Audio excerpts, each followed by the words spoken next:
दोस्तों, कंप्यूटर की जानकारी के बिना एक अच्छी जॉब पाना आज के टाइम में लगभग नामुमकिन सा है, क्योंकि टेक्नोलॉजी के दौर में कंप्यूटर हमारा महत्वपूर्ण अंग बन चुका है और इसलिए दुनिया भर के स्कूलों के बच्चों को कंप्यूटर फ्रेंडली करने की तरफ भी जोर दिया जाता है। लेकिन क्या आप जानते हैं कि जिस कंप्यूटर की हेल्प से हम आज घंटों का काम मिनटों में कर लेते हैं, इसके आधुनिकीकरण और इसे यूनिवर्सल बनाने का क्रेडिट किसे जाता है?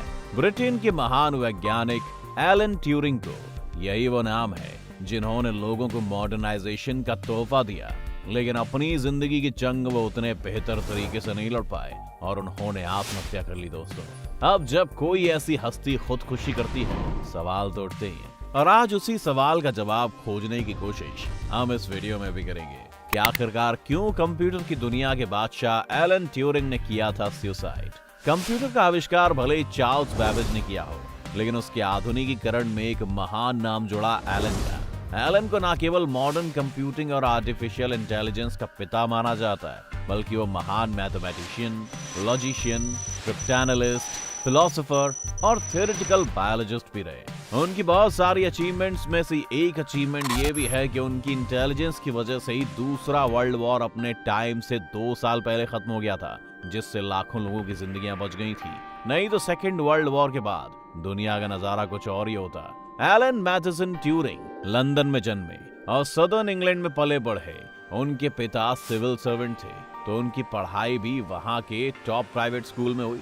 बाद में उन्होंने कैम्ब्रिज यूनिवर्सिटी के किंग्स कॉलेज में मैथमेटिक्स में ग्रेजुएशन ली। इसके बाद ट्यूरिंग ने न्यू जर्सी के प्रिंसटन यूनिवर्सिटी से उन्होंने सिफर और कोड ब्रेकिंग सीखा। ब्रिटेन वापस आने के बाद उन्होंने सरकार के कोड ब्रेकिंग डिपार्टमेंट को ज्वाइन कर लिया और यहाँ उन्होंने जर्मन सेना की पनडुब्बियों के उन कोड्स को डिकोड किया, जिसके जरिए वो अपनी कम्युनिकेशन को कवर कर रहे थे। इसके लिए वो स्पेशल मशीन एनिग्मा को यूज करते थे, जिससे उनके सीक्रेट मैसेजेस को सिक्योर किया जा सके। लेकिन ट्यूरिंग ने जल्द ही इन कोड्स को ब्रेक किया और उनकी बनाई हुई टेक्निक से नाजी सेना के कोड्स बहुत तेजी से डिकोड किए जाने लगे, जिसकी वजह से ब्रिटेन सेना को जर्मन की नाजी सेना के सीक्रेट मूव्स के बारे में पता चल पाया और ब्रिटेन को जीत हासिल हुई। इस तरह माना जाता है कि सेकेंड वर्ल्ड वॉर अपने टाइम से 2 साल पहले ही खत्म करने और ब्रिटेन को जीत दिलाने में ट्यूरिंग का इंपॉर्टेंट रोल रहा। साथ ही युद्ध को जल्दी खत्म होने से लाखों लोगों की जिंदगियों को बचाने का क्रेडिट भी इन्हीं को जाता है। लेकिन अफसोस तो इस बात का है कि कुछ सालों पहले तक किसी को भी ट्यूरिंग के इस महान अचीवमेंट के बारे में पता नहीं था। ट्यूरिंग की जिंदगी बहुत लंबी नहीं थी, लेकिन उनके किए गए कामों ने उन्हें वो मुकाम दिया जो अक्सर लंबी जिंदगी जीने वालों को नहीं मिलता है। उन्होंने यूनिवर्सल ट्यूरिंग मशीन बनाने के लिए 1936 में एक पेपर पब्लिश किया, जिसे मॉडर्न कंप्यूटर का ब्रेन कहा जाता है। उनकी सोच अपने वक्त से काफी आगे की थी। वो उस टाइम एक ऐसी मशीन बनाना चाहते थे जिसमें एक बार आंकड़े फीड किए जाने के बाद अलग अलग तरह से काम में लिए जा सके। एलन ट्यूरिंग की अचीवमेंट्स इतनी नहीं है, उन्होंने ही पहला आर्टिफिशियल ब्रेन डेवलप किया था जो कि मशीन होते हुए भी इंसान की तरह रिएक्शन दे सकता था। एलन शांत बैठने वालों में से नहीं थे, बल्कि वो हर दिन कुछ नया सीखने और करने की कोशिश करते थे, जिसकी वजह से वो अपनी छोटी सी जिंदगी में कई बड़े काम कर गए। ट्यूरिंग फर्स्ट वर्ल्ड वॉर और सेकेंड वर्ल्ड वॉर दोनों में थे और उन्हें दौड़ना काफी पसंद था। इसलिए फर्स्ट वर्ल्ड वॉर के टाइम जब भी उन्हें मीटिंग में जाना होता तो अक्सर वो ब्लेशले से लंदन 64 किलोमीटर तक दौड़ कर जाते और मीटिंग अटेंड करते थे। लेकिन उन्हें फूलों की महक से एलर्जी थी, जिसकी वजह से दौड़ते हुए वो हमेशा मास्क यूज करते थे।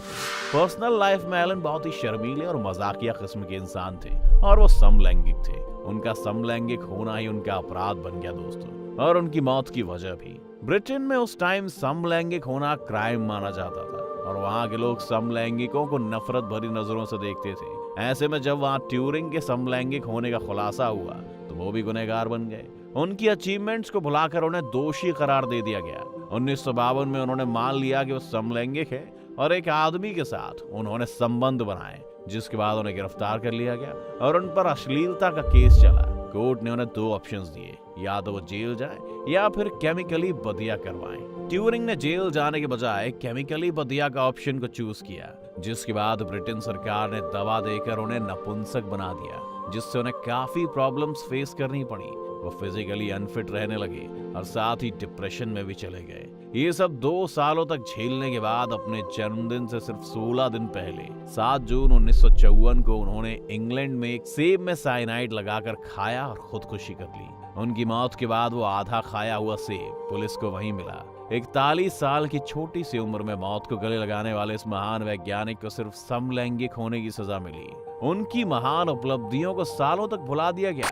उनकी अपनी सरकार ने ही उन्हें गुमनामी के अंधेरे में धकेल दिया था। लेकिन कहते हैं ना कि किसी का एक अच्छा किया हुआ काम कभी ना कभी तो उसका नाम करता ही है। यहाँ तो एलन ने कई महान काम किए थे, उनकी मौत के बाद ही सही, लेकिन कई इतिहासकारों ने उन्हें दूसरे विश्व युद्ध का हीरो बताया और कुछ बड़े लेखकों ने उनकी लाइफ और अचीवमेंट्स पर कई किताबें लिखी। उनकी मौत के बाद ही सही, लेकिन उनके काम को सराहा गया। उनकी मौत के सालों बाद ब्रिटेन के पूर्व प्रधानमंत्री गॉर्डन ब्राउन ने ये बात एक्सेप्ट की कि एलन के समलैंगिक होने के खुलासे के बाद उनके साथ बेहद खौफनाक व्यवहार किया गया था, जिसके लिए उन्होंने आधिकारिक रूप से पब्लिकली माफी भी मांगी थी। इतना ही नहीं, ट्यूरिंग को सम्मान दिलाने के लिए अगस्त 2009 में जॉन ग्राहम कमिंग ने ब्रिटेन सरकार के खिलाफ एक सिग्नेचर कैंपेन शुरू किया। उन्होंने कहा कि एक समलैंगिक होने की वजह से ट्यूरिंग पर चला केस गलत था और इसके लिए ब्रिटिश सरकार माफी मांगे।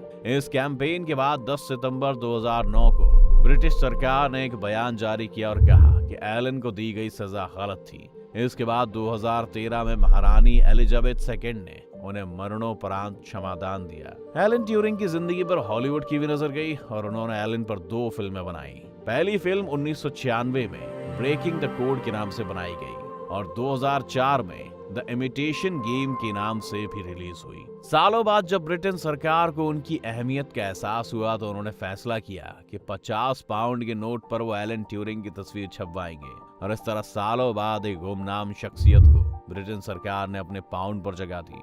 एलन की आत्महत्या की वजह ब्रिटेन का उस समय का कानून बना। उनका समलैंगिक होना उनके लिए इतना बड़ा अपराध बन गया कि उन्हें मौत को गले लगाना जीने से ज्यादा आसान लगा। एक ऐसा जीनियस दिमाग जो हर बार कुछ नया दुनिया को दे रहा था, उसने टाइम से पहले खुद को खत्म करके जाने कितने नए आविष्कारों से दुनिया को महरूम कर दिया। दुर्भाग्य तो ये रहा दोस्तों कि एलन ट्यूरिंग के बारे में दुनिया को पता भी चल पाया तो उनके जाने के कई सालों बाद, जिसने दूसरे विश्व युद्ध में तबाही से ज्यादा जिंदगियों को इंपॉर्टेंस दी। वो महान वैज्ञानिक मौत के बाद तक गुमनामी में खोया रहा और अब सालों बाद उनके आविष्कारों और योगदानों को याद किया जा रहा है। शायद जिंदगी की यही रीत है कि अक्सर लोगों की कदर उनके चले जाने के बाद ही होती है। तो दोस्तों, एलन का चले जाना हम सबके लिए बहुत बड़ा लॉस था, क्योंकि अगर वो होते तो दुनिया शायद कुछ कदम और आगे होती। खैर, वैसे आपको कैसी लगी हमारी ये जानकारी? अगर पसंद आई हो तो वीडियो को लाइक जरूर कर दीजिएगा।